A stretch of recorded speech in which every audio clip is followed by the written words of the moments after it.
So నేను పర్సనల్గా company యాక్చువల్గా ఒక దగ్గర శాలరీ పెరిగితే బాగా గ్రేట్గా ఫీల్ అవుతారు. మనం ఇస్తే ఇంకెంత ఫీల్ అవుతాం. ఆ ఇంటెన్షన్ తోటి ఓన్గా కంపెనీ స్టార్ట్ చేయడం జరిగింది. ఆ కంపెనీ ద్వారా దాదాపు 6 నుండి 8 వేల మంది నా సొంత కంపెనీలో ఫౌండర్లుగా వాళ్ళకు ఒక స్థానాన్ని క్రియేట్ చేసి, నాతో పాటుగా వాళ్ళకు కూడా నేను ఎట్లా సంపాదించుకుంటున్నాను వారు కూడా అదే రేంజ్లో సంపాదించుకోవాలన్న ఇంటెన్షన్ తోటి స్టార్ట్ చేసినటువంటి కంపెనీ పేరు ఎక్స్పర్ట్ ఇన్ఫ్రా.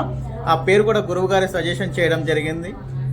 లోగో కూడా వారే ఇచ్చిండ్రు. దాన్ని బేస్ చేసుకొని నేను ముందుకు వెళ్తూ ఉన్నా. ఆ క్రమంలో మంచి ది బెస్ట్ స్థానంలో రైట్ నౌ ఉన్నాం.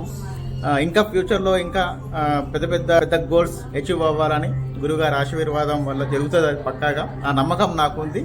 ఇదంతా కూడా అంటే చాలామంది నమ్మరు, అది వాళ్ళ పర్సనల్ ఇష్యూ. బట్ నేను పర్సనల్ ఎక్స్పీరియన్స్ అయినా కాబట్టి నేను ఘంటాపదంగా చెప్పగలను. నాకు పూర్తి నమ్మకం ఉంది, దీనివల్లనే జరిగింది.